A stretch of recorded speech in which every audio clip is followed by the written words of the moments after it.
welcome back. And right now it's our main segment as we look into the second phase of voting for the upcoming parliamentary elections, or not the upcoming parliamentary elections, but the upcoming parliament.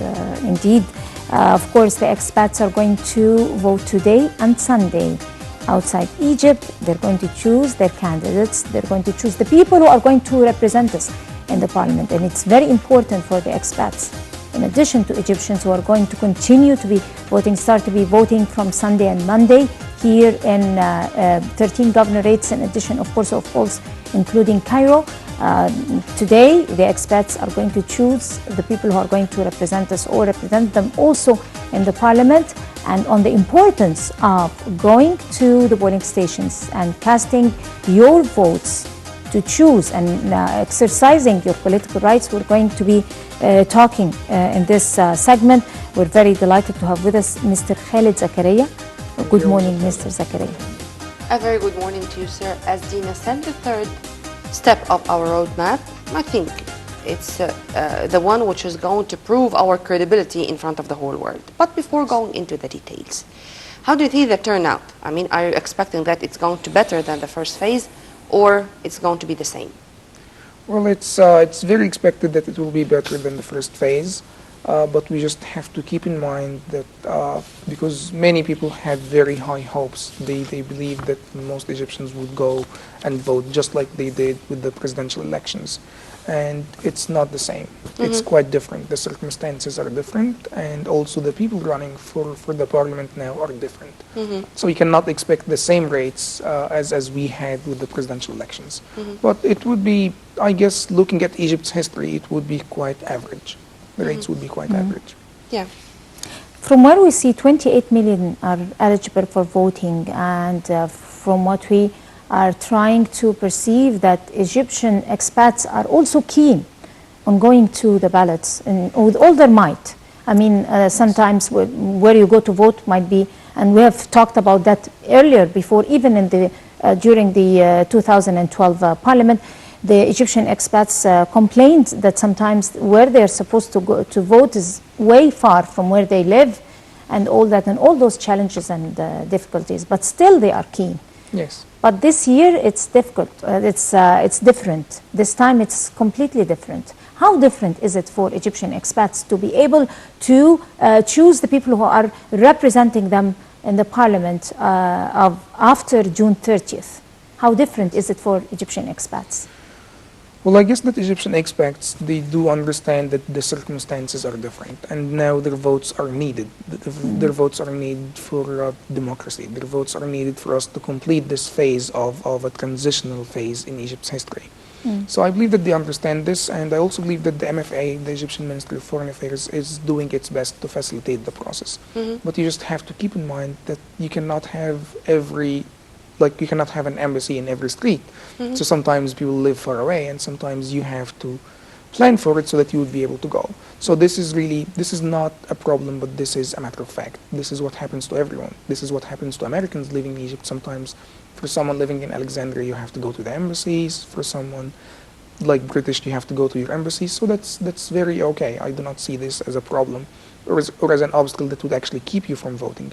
But like you also said, we have seen Americans, we have seen Egyptians living in America traveling a very long distance to go and vote. So this has never been really a serious problem. And in Australia and in very remote places, yes. Yes, very remote places. So I guess that they do understand the value of voting.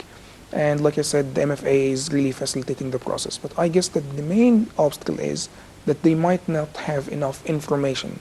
This was my coming question. Yes. Many of the Egyptians inside Egypt are complaining of this, and are saying that many of those who did not go to vote in the first phase because we don't know whom we are going to vote for. And the propaganda or the campaigns were not enough, or time was not enough. Do you think that this was also one of the main reasons behind I should say, relatively low turnout?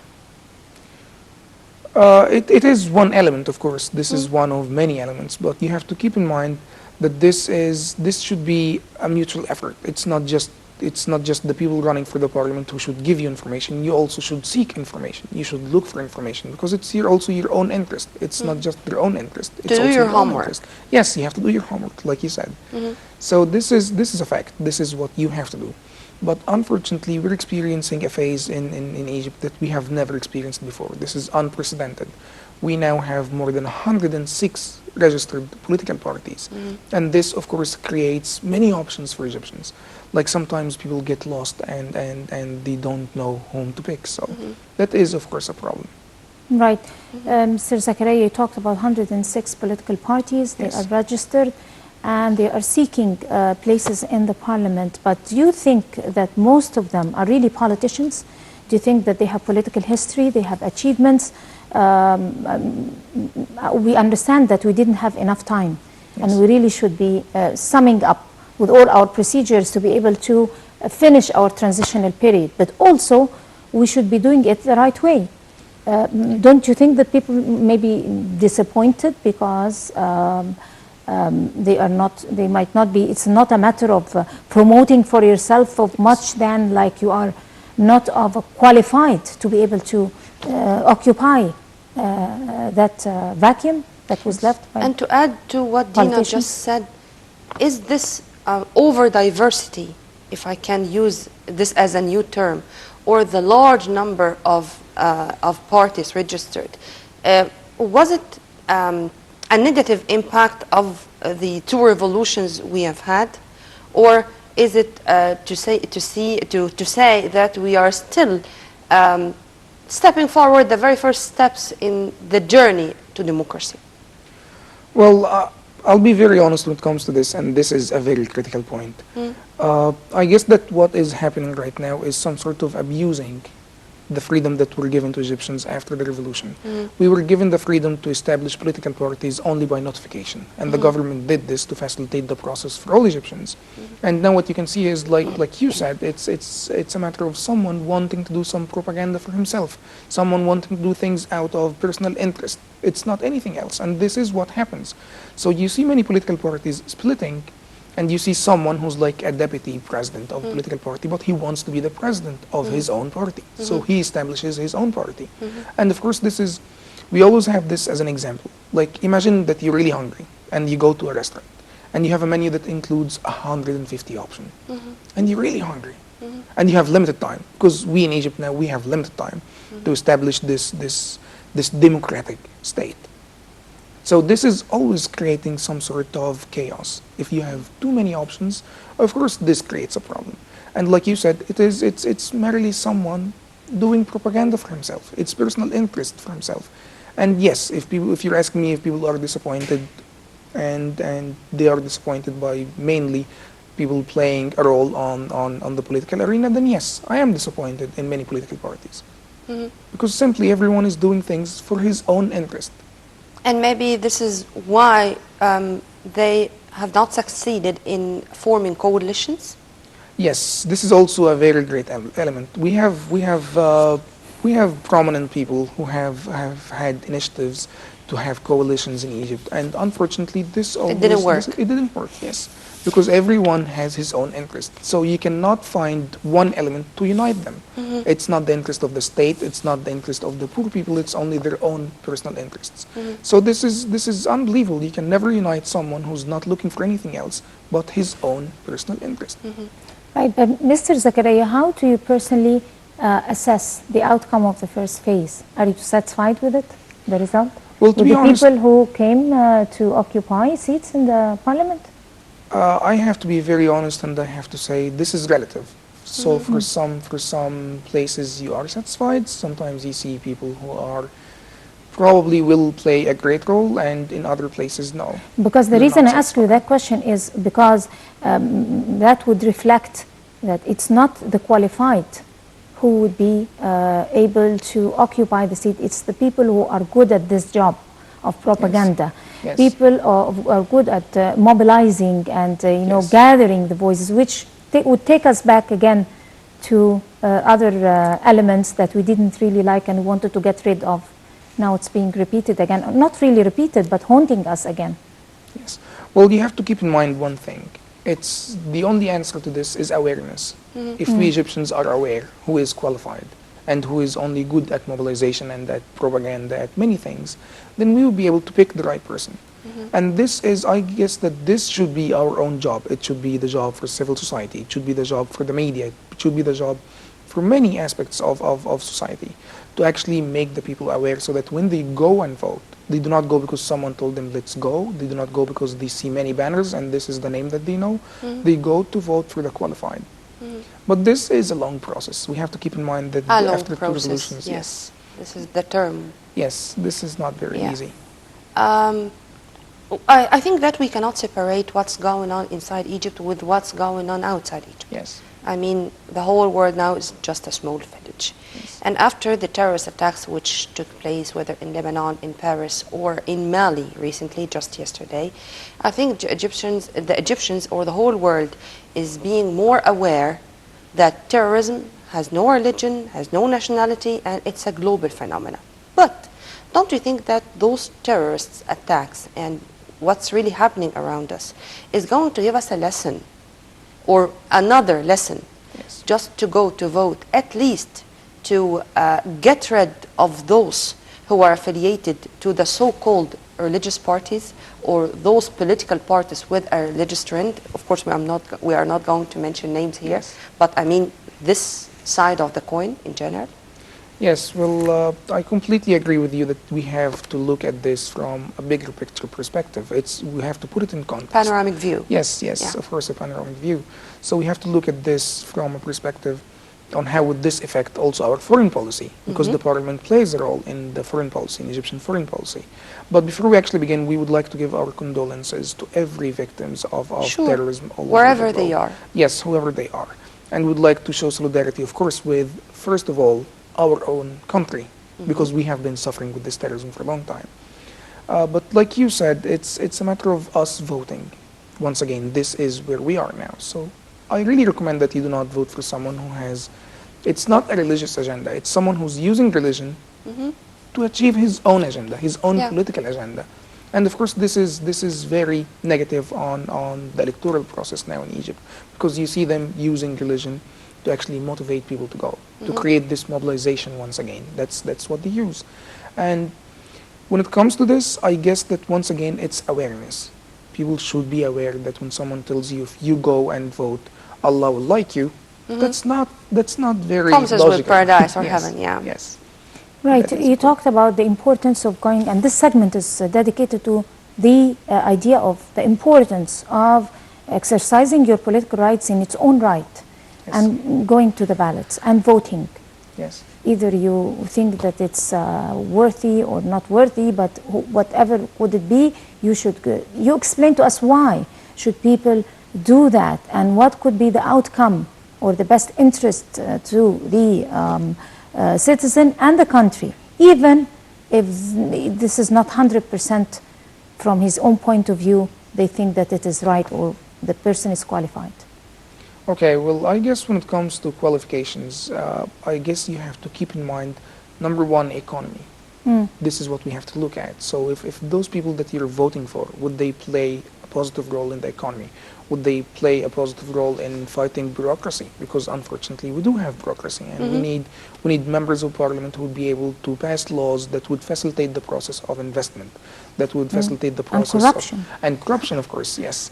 So this is what you need to keep in mind. But like I said, once again, it's very hard to do this now, because number one, like you said, we have people using money, we have people using ways for mobilization, and the banners. We all can see the banners all over Cairo, and I have to say that this is not a very beautiful scene. Seeing all those banners is not very beautiful. So it's once again, you have to spread awareness, and unfortunately, we do not see anyone. Especially that now we have all the private media, now we have all the cable channels. We cannot see anyone carrying out this task properly. But the second phase, I mean, it's very obvious that the second phase have witnessed significant coverage of the people who are going to nominate themselves. They've been speaking everywhere in TV stations, private and state-owned media. I mean, that wasn't a problem. Maybe it was a problem in the first phase. That was facilitated in the second phase. People are already aware. is Well- the idea of worthy or not worthy. Yes, yes, I get your point. But once again, someone speaking on TV is not very special now. You see everyone going on TV. We have hundreds of channels. So if someone goes on TV and speaks about his own views, that's not very that's not very helpful for people going to vote. I guess what's helpful is if you present your own program. You have to have a program. You have to say that this is what I'll be doing for you. And unfortunately, most of those who go on TV do not even do this. They can go on talking about anything. They can go on talking about what happened in Paris. They can go on talking about many things, but they do not talk about what will they do if they get elected as a member of parliament. And I guess this is the main problem. So once again, we do not have enough information. Even if you go on TV, but you're not answering my questions, you're giving long speeches, then this doesn't help, unfortunately. And when it comes to the coming parliament, according to the new constitution, it's going to have massive powers. But the MPs are not going to have facilities or exceptions or something exclusive for them anymore like before. And this was with a presidential decree even. Don't you think that this is going to give more credibility to those who are running for the elections? I mean, they are not going to enjoy these luxury things their teammates of before had. How do you see this? Well, I guess that this is very positive, but also we have to look at this once again, like you said, panoramic view.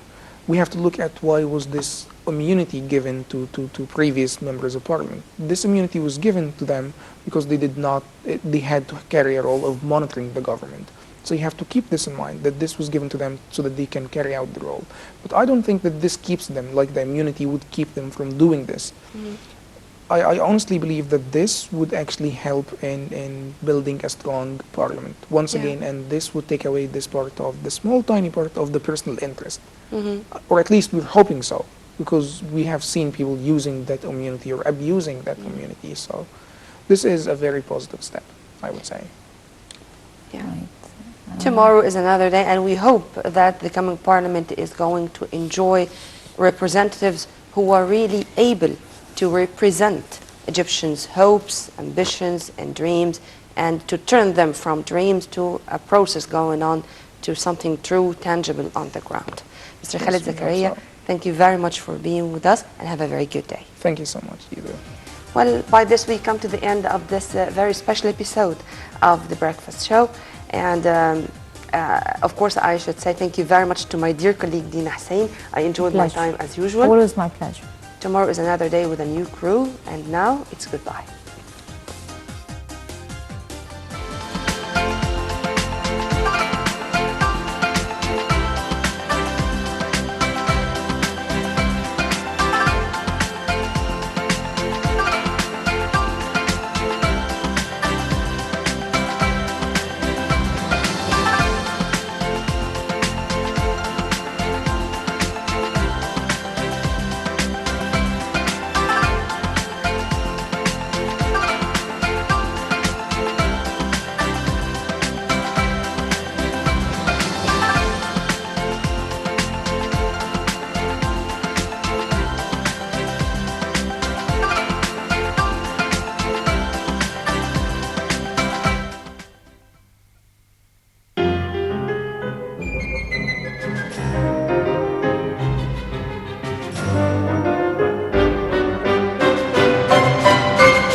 في مصر